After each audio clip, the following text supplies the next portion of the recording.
Assalamualaikum warahmatullahi wabarakatuh. Linnabil karim wa alihi wa ashabihi al-kiramil Fatihah. A'udzu billahi minasyaitonir rajim. Bismillahirrahmanirrahim. Alhamdulillahi rabbil alamin, arrahmanir rahim, maliki yaumiddin. Iyyaka na'budu wa iyyaka nasta'in. Ihdinas siratal mustaqim. Siratal ladzina an'amta 'alaihim ghairil maghdubi 'alaihim waladdallin. Amin. Bismillahirrahmanirrahim. Alhamdulillahirabbil alamin wassalatu wassalamu ala sayyidina Muhammadin asyrafil anbiya'i wal mursalin wa ala alihi wa sahbihi ajma'in. Allahumma faqihna fid din wa 'allimna ta'wil wahdina ila siratikal mustaqim siratal ladzina an'amta 'alaihim minan nabiyyin wa siddiqin wa syuhada'i wa shalihin wa hasuna ulaika rafiqa ya arhamar rahimin. Wa sallallahu ala sayyidina Muhammadin wa ala alihi wa sahbihi wa sallam walhamdulillahi rabbil alamin. Alhamdulillah nahmaduhu wa nasta'inuhu wa nastahdinuhu wa nastaghfiruh wa na'udzu billahi min shururi anfusina wa min sayyiati a'malina. Man yahdihillahu fala mudilla lahu wa man yudlilhu fala hadiya lahu. أشهد أن لا إله إلا الله وحده لا شريك له وأشهد أن سيدنا محمدا عبده ورسوله. اللهم صل وسلم على سيدنا محمد وعلى آله وأصحابه ومن تبعهم بإحسان إلى يوم الدين. رضينا بالله ربا وبالإسلام دينا وبمحمد نبيا ورسولا. Amma ba'du. Yang dihormati pengurusi Masjid Jami' Parit Kasih beserta dengan ahli jutaan kuasa yang dimuliakan Tuan Imam, Tuan Bilal, tuan-tuan haji, tuan-tuan muslimin yang dirahmati Allah sekalian. Segala puji bagi Allah, Tuhan sekalian alam, kerana pada malam ini diberikan kita kesempatan dan juga waktu untuk kita bersama-sama pada malam ini dalam majlis ilmu. Mudah-mudahan apa yang kita lakukan pada malam ini akan diberkati dan dirahmati oleh Allah Subhanahu wa taala. Jadi tuan-tuan yang dirahmati Allah, kita telah pun masuk ke bulan baru Hijriah, iaitu bulan Muharram. Bulan yang mana kalau sebut sahaja bulan Muharram, maka kita terlintas di fikiran kita ini adalah hijrah. Muharram ini dikaitkan dengan hijrah. Tapi yang sebenarnya tuan-tuan, peristiwa hijrah Nabi SAW bukan berlaku pada bulan Muharram. Ini tuan-tuan, kita kena baca kitab sirah tentang hijrah Rasulullah SAW bukan berlaku pada bulan Muharram. Hijrah Nabi bersama dengan umat Islam ketika itu berlaku pada bulan Safar. Tetapi bulan Muharram ini dijadikan permulaan tahun Islam pada zaman Sayyidina Umar bin Al-Khattab radhiyallahu anhu. Kerana di dalam Islam sebelum ini tiada tahun. Dalam Islam tak ada tahun. Baginda Nabi SAW dilahirkan pada hari Isnin 12 Rabiul Awal, dipanggil sebagai tahun gajah. Tidak ada tahun yang ditetapkan, tahun-tahun yang tertentu. Baginda Nabi dilahirkan pada tahun gajah kerana pada ketika itu berlaku peristiwa tentera Abrahah hendak meruntuhkan Kaabah dengan menunggang gajah. Jadi dinamakan tahun itu sebagai tahun gajah. Jadi selepas daripada itu zaman Sayyidina Umar barulah diadakan tahun ini berikutan. Banyak berlaku masalah jika tak ada tahun. Kalau sampai sekarang ini tak ada tahun, kita pun tak tahu kita lahir tahun berapa. Kita tak tahu umur kita sekarang ni berapa. Disebabkan tak ada tahun. Disebabkan adanya tahun pada zaman Sayyidina Umar bin Al-Khattab, maka pada hari ini kita tahulah kita lahirin tahun berapa. 1975. 19 itu tahun Masihi. Tapi kalau tanya dengan tuan-tuan ni, agak-agak tahu tak kita lahir tahun Islam? Contoh kita lahir ni 1 September. Hari ni berapa? Hari ni 1 Ogos 1 Ogos 19, katalah kita lahir tahun 1975. 1 Ogos 1975 kita lahir. Apa bulan Islam kita lahir? Tahu tak? Tak tahu. Sebab dalam surat beranak kita tak disebut bulan Islam. Tarikh lahir 1 Ogos 1975 bersamaan dengan berapa? Ataupun nama bulan Islam itu. Bulan Muharram ke Safar ke Rabiul Awal, Rabiul Akhir ke.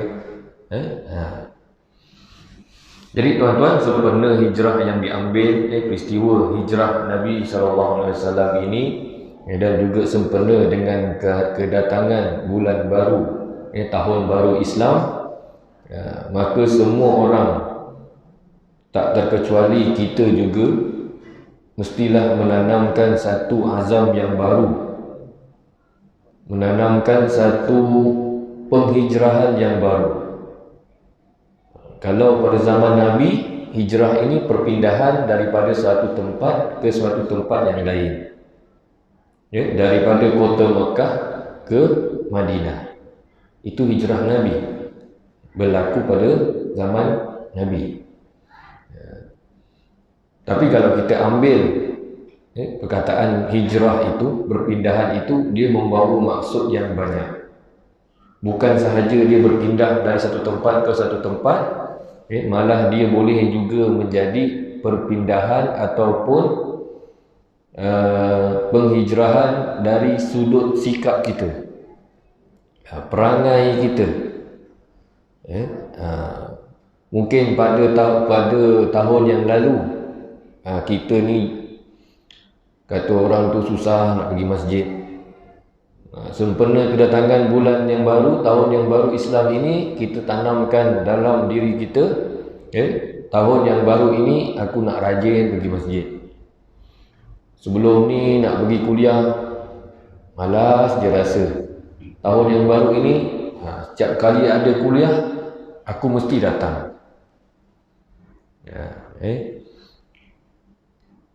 Selepas Isyak ada baca surah Al-Mulk.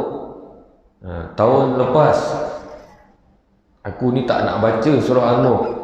Maka sempena kedatangan bulan tahun Islam yang baru ini, tanamkan dalam hati kita ini, dalam diri kita, bermula daripada tahun baru ini, aku selepas Isyak ni aku nak baca surah Al-Mulk.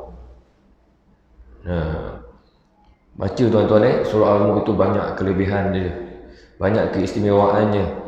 Baca tak sampai 5 minit, tak sampai 10 minit pun baca surah Al-Mulk. Tapi ada di antara kita yang tak baca. Kalau nak baca dekat rumah, terpulanglah.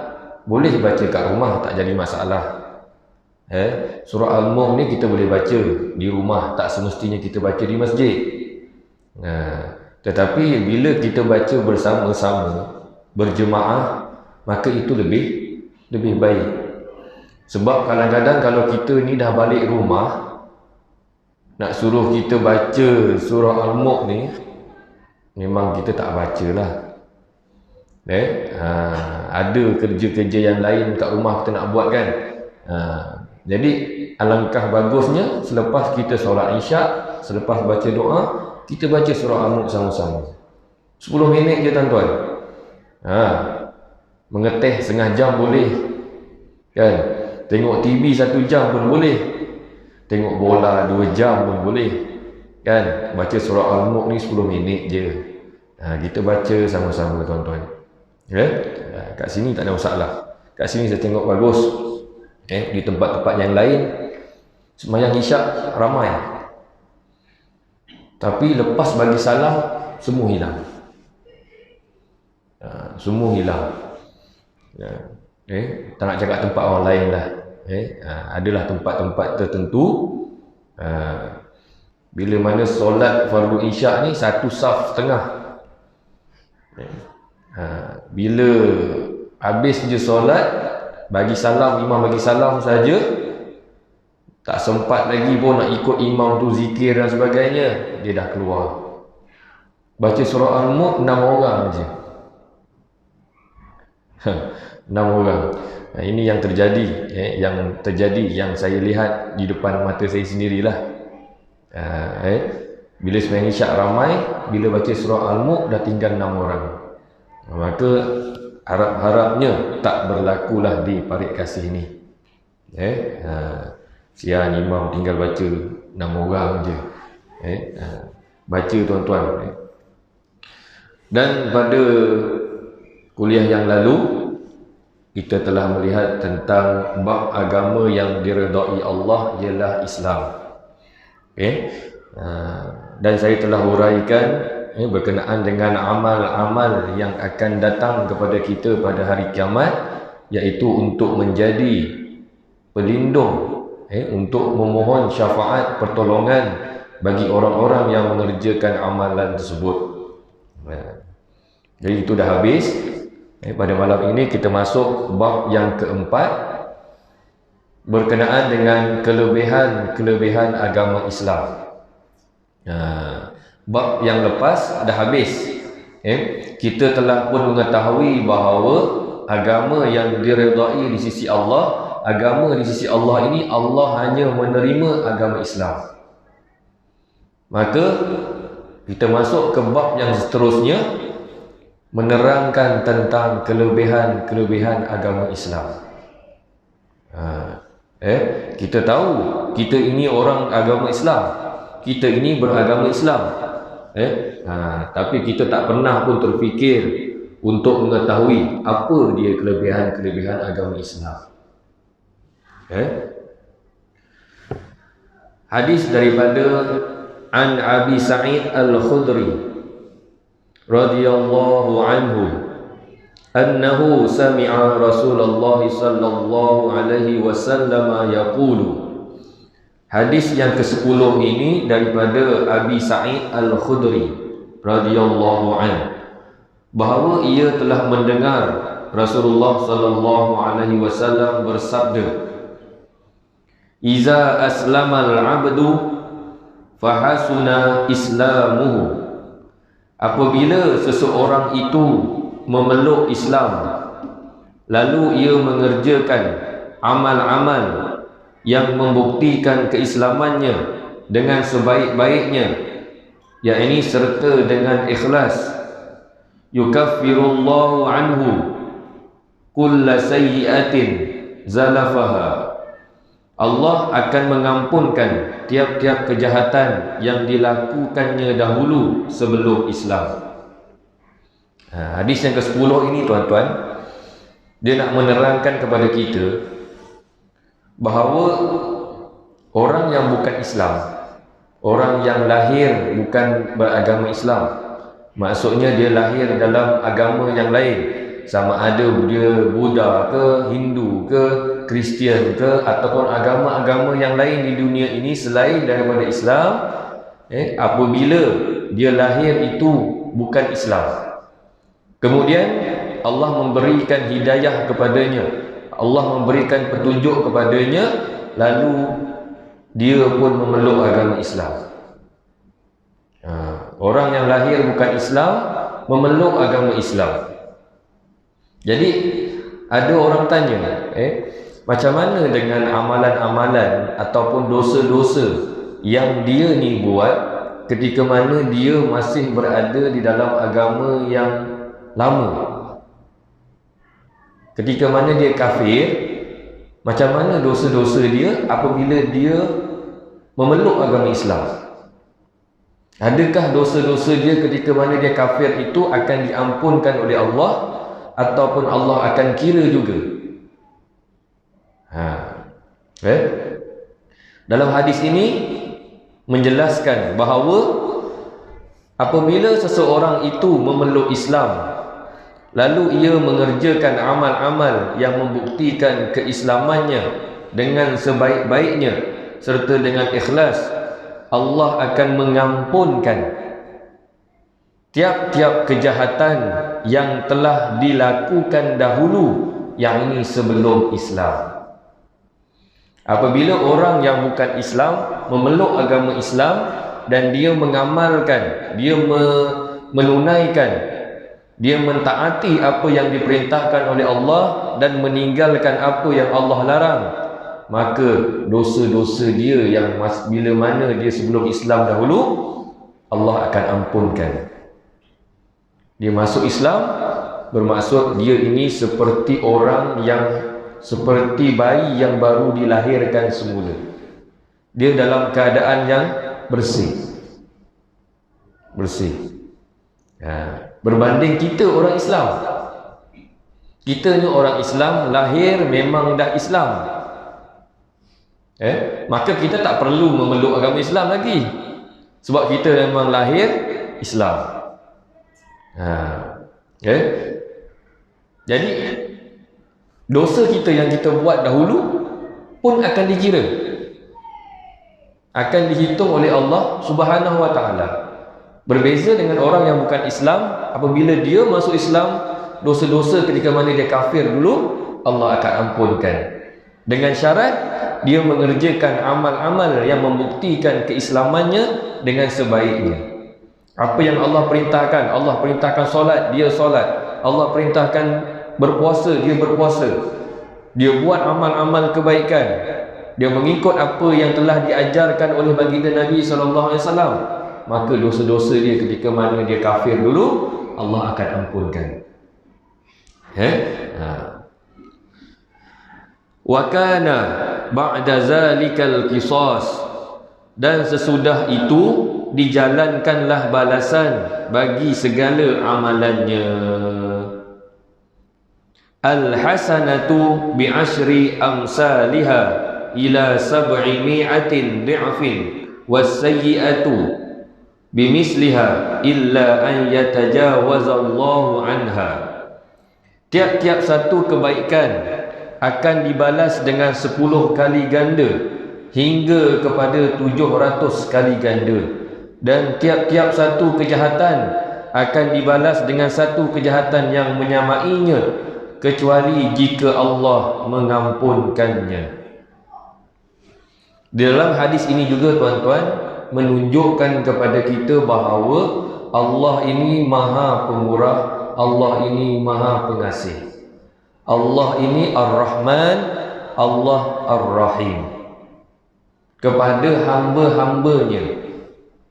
Kalau kita buat satu kebaikan, Allah akan balas kebaikan yang kita buat ini dengan 10 kali ganda kebaikan, 10 kali ganda ganjaran yang kita dapat.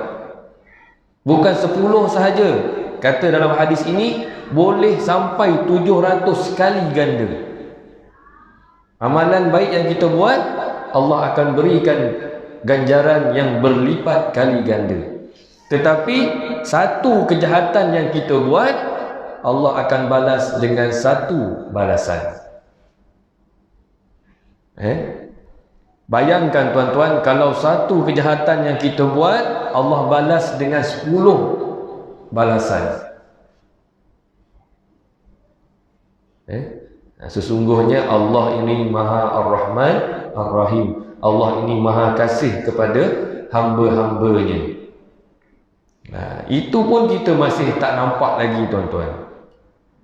Kita masih tak nampak lagi Allah ini Maha Pemurah lagi Maha Penyayang. Tak nampak Allah beri kita rezeki yang banyak, Allah berikan kita kesihatan yang baik, Allah berikan kita keamanan, Allah cukupkan segala keperluan kita, itu pun kita masih lagi tak nampak Allah ini maha pengasih dan juga maha penyayang. Hadis yang ke-10 ini mengandungi setiap orang yang masuk Islam dengan sebenar-benarnya akan diampunkan segala dosanya yang telah lalu. Tiap-tiap perbuatan yang dikerjakan dan kepercayaan yang diiktikadkan oleh seseorang tetap dikira baik dan buruknya atau pahala dan dosanya.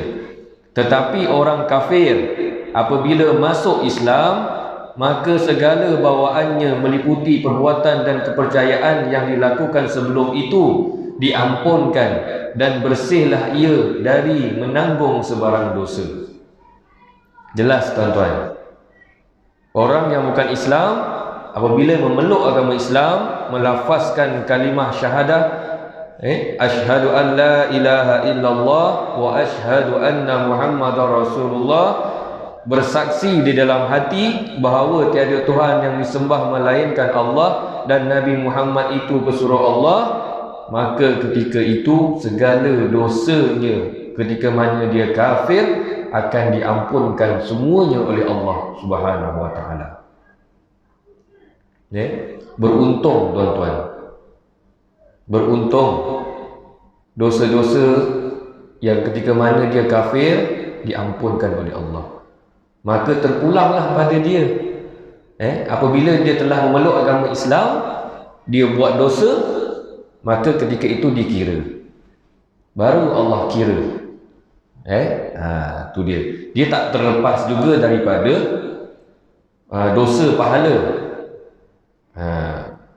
Kalau ada perbuatan yang maksiat yang dia buat ketika mana dia Islam, maka Allah akan kira lah. Yang Allah ampunkan tadi itu sebelum dia Islam. Banyak contoh-contoh tuan-tuan, orang-orang yang bukan Islam yang telah memeluk agama Islam.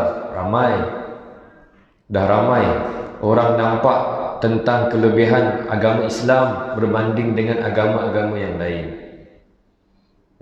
Penceramah-penceramah terkenal di Malaysia, artis-artis yang dahulu bukan Islam telah pun memeluk agama Islam disebabkan tertarik dengan keindahan agama Islam.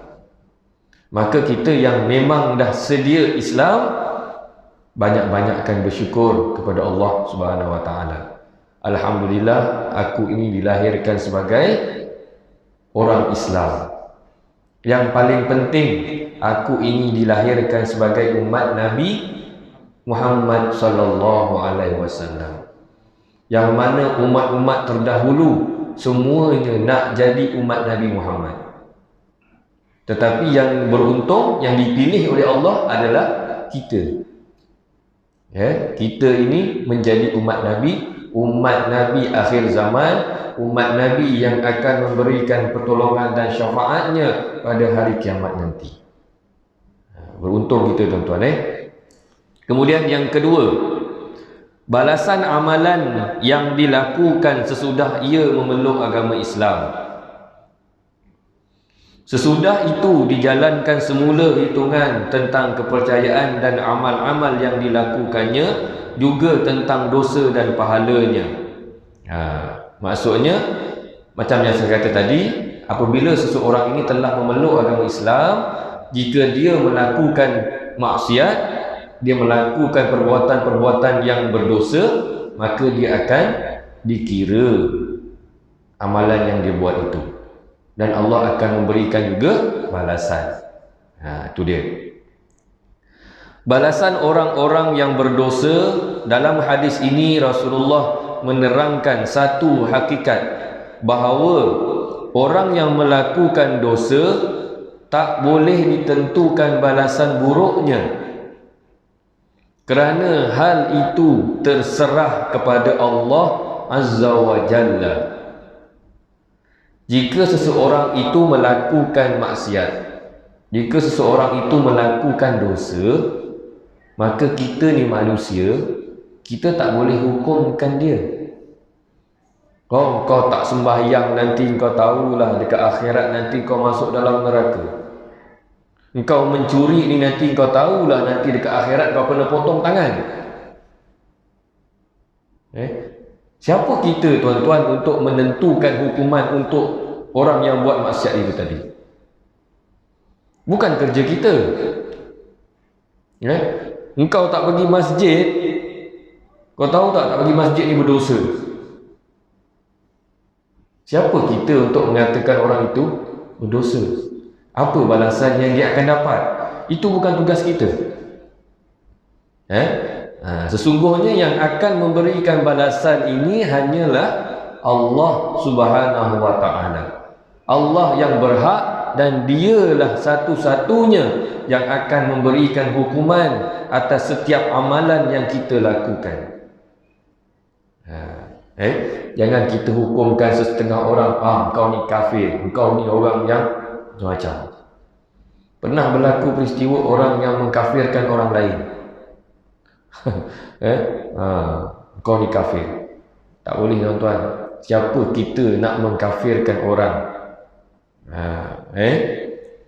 Oleh yang demikian, tidak harus bagi seseorang menentukan balasan buruk kepada orang yang mati dalam maksiat.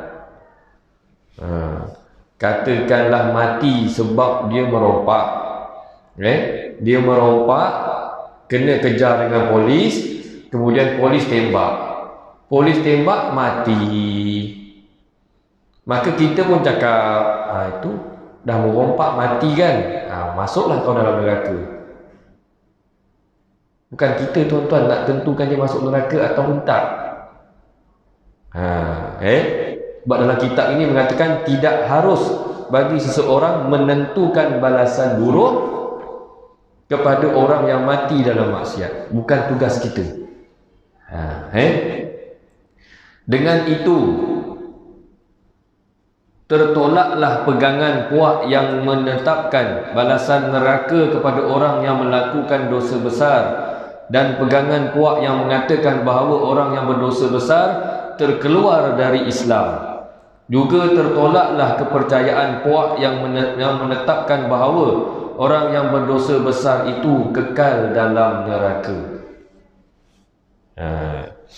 Sebesar mana dosa yang kita buat tuan-tuan, Allah ini Maha Pengasih dan Maha Penyayang. Seberapa banyak dosa yang kita buat pun, jika kita meminta ampun, bertaubat kepada Allah, nescaya Allah akan ampunkan. Jangan risau tuan-tuan. Ustaz, dulu masa saya muda Ustaz, saya banyak buat dosa Ustaz. Masa saya muda dulu saya pernah minum arak. Masa saya muda dulu saya tak solat. Masa muda dulu saya pernah mencuri. Masa muda dulu saya pukul orang. Saya pernah bunuh orang Ustaz. Macam mana dosa-dosa yang saya telah buat Ustaz? Adakah Allah akan ampunkan? Jawapannya, Allah akan ampunkan dengan syarat taubatan nasuha. Taubat yang sebenar-benarnya menyesali dosa yang kita buat.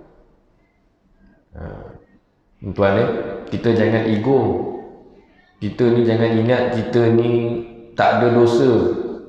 Jangan ingat kita ni selalu pergi masjid, kita ni selalu dengar kuliah ilmu, kita ni selalu buat benda-benda yang baik. Kita tak ada buat dosa tuan-tuan. Kita ni manusia biasa. Ustaz pun ada buat dosa juga. Bukan nak kata kita ni baik, memanjang, tak. Kan? Dosa itu pasti. Kita ni manusia biasa, tak terlepas daripada melakukan dosa. Tapi kalau boleh tuan-tuan, janganlah sampai dosa besar tuan-tuan. Janganlah sampai kita buat benda ataupun dosa-dosa yang besar. Mensyirikkan Allah Subhanahu wa ta'ala, jangan tuan-tuan. Jangan sampai kita ini berzina, buat benda dosa-dosa yang besar. Elakkanlah. Elakkan. Janganlah sampai terjerumus ke dalam dosa-dosa besar. Main nombor ekor, pek kasih tak ada lah, sebab tak ada kedai nombor ekor. Kedai nombor ekor, kedai handphone pun ada jual nombor ekor, tu yang pelik tu. Saya ingatkan apa kedai handphone, tengok dah lah tak berapa laku. Handphone pun tak ada dalam dia punya cermin kat depan tu kan. Handphone pun tak ada. Ada lah seketul dua ketul handphone, tu pun dah buruk. Saya kata kenapa pula ramai orang datang ni? Rupanya bukan beli handphone, beli nombor. Beli nombor tuan-tuan.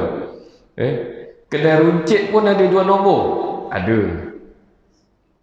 Sebab saya dah pernah nampak. Saya pernah nampak dan saya tahulah. Rupanya pergi kedai, bukannya buat apa, bukannya beli barang, keluar kedai, belenggang je, tak ada pegang apa-apa barang pun, tak ada. Rupanya beli nombor. Tapi jangan amat, jangan buatlah tuan-tuan. Jangan buat. Beli nombor ni kalau sekali dah beli, lepas tu sekali kena, dia ketagih lah. Dia ketagih. Memang habis dia ketagih tu. Kalau setiap kali, mesti setiap hari mesti dia beli punya. Ada pula pandai pula menjawab tu, Ustaz, yang haram tu beli nombor ekor, yang hadiah kita dapat tu tak haram. Pandai pula dia jawab kan. Perbuatan tu dah haram, maka hasil yang kita dapat itu juga haram. Tak berkat tuan-tuan. Jangan beli nombor ekor. Tapi di sebalik cerita nombor ekor ni tuan-tuan, ada orang ni dia memang suka beli nombor ekor. Tapi ditakdirkan Allah, anak dia ni semua pandai-pandai. Ada yang kerja jadi doktor, ada yang kerja jadi cikgu, ada yang jadi polis. Pandai anaknya. Orang kata kalau hasil yang tak berkat ni anak tak pandai. Tapi anak dia pandai. Memang hari-hari tuan-tuan dia beli nombor ekor. Hari-hari beli. Kadang-kadang sampai jatuh sekali beli tu RM20, sampai RM100 pun ada pernah beli. Habis duit kat situ je. Tapi anak-anaknya semua jadi orang. Itu sebenarnya bukannya apa tuan-tuan. Itu dipanggil Allah nak uji dia, sama ada dia sedar ataupun tak. Di dunia ini biarlah dia senang kan, anak-anak semua pandai, menjadi semua anak-anaknya. Tapi belum tentu lagi anak yang pandai itu mampu untuk mendoakan kedua ibu bapanya nanti apabila ibu bapa dia meninggal dunia. Wa waladun salihun, anak yang soleh yang mendoakan ibu bapa dia bila mana ibu bapa dia meninggal dunia. Kadang-kadang anak yang pandai pun kadang-kadang dia tak ingat ibu bapa dia. Ini kita kena muhasabah diri kita. Biarlah anak kita ini anak yang kata orang tu biasa-biasa, tetapi kita terapkan dalam diri dia, kita ajar kepada dia supaya menjadi anak yang soleh. Apabila kita meninggal dunia nanti tuan-tuan, yang kita akan dapat adalah doa anak-anak yang soleh. Lalu tepi kubur tuan-tuan, baca doa tak tuan-tuan? Bagi salam tak pada ahli kubur? Jangan lalu kubur ni kita lalu saja nyanyi-nyanyi sambil naik motor lalu tepi kubur kan. Tak ada pun kita sedekahkan satu Fatihah pada ahli kubur. Assalamualaikum ya ahli diyar, Assalamualaikum ya ahli kubur. Bacakan Fatihah, sedekahkan kepada mereka. Jangan lalu saja je. Kalau tempat saya, alhamdulillah tuan-tuan, hari-hari saya baca Fatihah, sedekah pada ahli kubur. Sebab memang tempat saya tu keluar-keluar melintas jalan kubur. Kalau dah melintas jalan tu kubur, takkan kita tak nak sedekah Fatihah pula kan? Sedekah Fatihah. Kalau 5 kali pergi melintas, 5 kalilah kita doakan untuk ahli kubur pada waktu tu. Doakan tuan-tuan. Mudah-mudahan nanti apabila kita meninggal dunia, ada orang yang mendoakan kita. Kerana kadang-kadang perbuatan yang kita buat ini kadang-kadang dia akan berbalik semula pada kita. Kalau benda baik kita buat pada orang, nanti orang akan balas kita dengan baik. Kalau kita buat jahat dengan orang, satu hari nanti orang akan balas yang jahat dengan kita. Ini memang fitrahnya tuan-tuan. Balasannya memang macam tu. Kalau kita buat baik, sebagai contoh bulan Ramadan, kita sedekah makan pada orang, nanti orang akan balas semula dengan makanan. Jadi benda yang baik, balasannya baik. Itu kita kena buatlah tuan-tuan. Kemudian itu dia tadi berkenaan dengan hadis yang ke-10. Hadis ni pendek je sebenarnya, huraian dia pendek saja. Dia berkenaan dengan orang yang bukan Islam, apabila memeluk agama Islam, maka dosa-dosanya akan diampunkan oleh Allah. Jadi tentang agama Islam ini tuan-tuan, apa dia kelebihan agama Islam? Agama yang kita anuti sekarang ini adalah, yang pertamanya adalah agama yang diredai oleh Allah. Itu yang paling penting. Kita nak cari keredaan Allah. Maka keredaan Allah ini, di sisi Allah ini, agama yang Allah reda adalah Islam. Dan kita sekarang ini telah pun memang orang Islam. Memang Islam itu agama kita. Jadi sebagai seorang Muslim, sebagai seorang hamba Allah, sebagai seorang khalifah di muka bumi Allah ini, maka tugas kita sebagai seorang Islam tak lain dan tak bukan adalah untuk beribadah kepada Allah. Tuan-tuan tengok, satu hari berapa kali kita bertemu, kita berjumpa, kita menyembah Allah? 5 kali. Tuan-tuan tengok agama lain, ada mereka buat beribadah seperti mana kita? Tak ada. Sebagai contoh orang Cina, Buddha. Dia sembah Tuhan dia bila? Pagi-pagi nak buka kedai, sembah Tuhan. Lepas tu dah, entah bila lagi dia sembah tak tahu. Macam kita ni memang setiap hari 5 kali kita wajib menyembah Allah. Agama lain tak ada macam mana? Agama lain tak ada. Agama Hindu sebagai contoh, pun dalam waktu-waktu yang tertentu pergi ke kuil dia, bertemu dengan Tuhan dia. Kadang-kadang kita, istimewanya agama Islam ni tuan-tuan, kita yakin dan percaya bahawa Allah itu ada.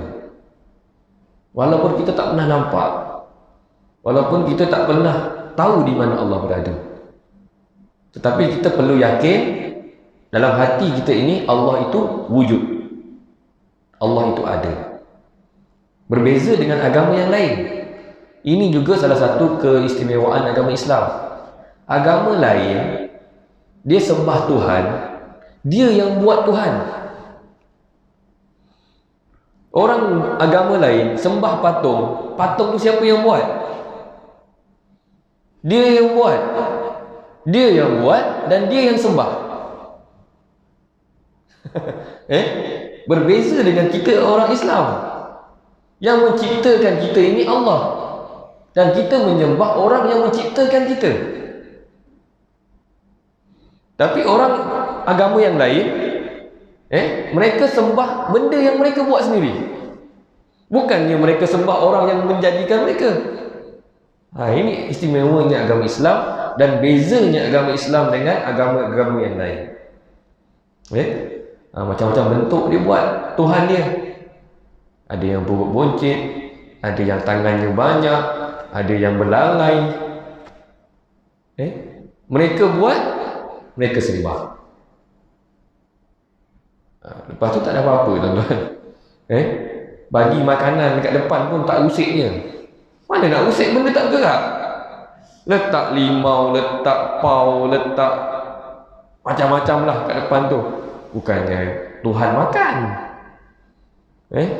Dah tentulah tak bergerak.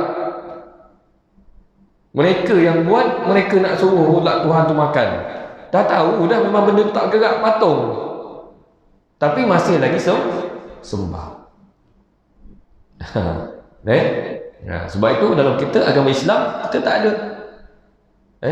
Kita tak nampak Allah, tetapi kita menyembah Allah. Kerana kita yakin dan percaya Allah Tuhan kita, Allah yang menciptakan kita, dan kita menyembah orang yang mencipta, atau kita menyembah Tuhan yang menciptakan kita. Itu baru betul. Itu bezanya antara agama Islam dan juga agama-agama yang lain. Kemudian Allah Subhanahu Wa Taala juga Tuhan kita mempunyai nama-nama yang indah dan nama-nama yang mulia. Dengan 2 minit lagi. Allah Tuhan kita ada 99 nama. Al-Asmaul Husna. 99 nama Allah yang mulia. Ar-Rahman, Ar-Rahim, As-Salam, Al-Mulk. Tuan-tuan kalau nyanyi Asmaul Husna tahulah 99 nama Allah. Yang tak ada nama-nama lain bagi Tuhan yang lain daripada itu. Agama lain, Tuhan mereka tak ada nama. Adalah kalau macam India tu, kalau tengok Hindustan tu tahulah dia ada Tuhan apa, Tuhan nama itu pun tak ingat lah, saya dah lama tak tengok Hindustan. Dia ada Tuhan dia jugalah nama tu, tapi tak menyamai, tak menandingi, tak boleh menandingi nama-nama Allah Al-Asmaul Husna. Tu perbezaannya lagi. Kemudian Tuhan kita, iaitu Allah Subhanahu Wa Taala, yang menghidupkan dan yang mematikan, yang memberi rezeki, semuanya Allah Subhanahu Wa Taala. Bukannya Tuhan yang lain, bukannya patung. Yang beri rezeki kepada kita bukan patung. Sembah patung tak boleh bagi apa-apa. Baik kita menyembah Allah, kita berdoa kepada Allah, memohon pertolongan Allah, Allah akan bagi. Sebab itu kita ni beragama Islam. Banyak kelebihan kita Islam. Jadi insya-Allah tuan-tuan dah masuk waktu isyak. InsyaAllah nanti kita sambung lagi pada kuliah yang akan datang insyaAllah. Jadi tuan-tuan, mudah-mudahan apa yang dikongsikan sedikit pada malam ini dapat diambil sedikit ilmu dan seterusnya disampaikan kepada rakan-rakan kita yang lain yang tak dapat hadir pada malam ini. Mudah-mudahan ilmu yang bermanfaat ini akan memberikan kita manfaat pada hari akhirat nanti insyaAllah. Jadi marilah kita sudahi dengan membaca tasbih kafarah dan juga suratul Asr. Subhanakallahumma wa bihamdika asyhadu an la ilaha illa anta astaghfiruka wa atubu ilaik. Bismillahirrahmanirrahim. Wal 'asr innal insana lafi khusr illa alladhina amanu wa 'amilus solihat wa tawassaw bil haqq wa tawassaw bis sabr. Wabillahi taufiq wal hidayah. Assalamualaikum warahmatullahi wabarakatuh.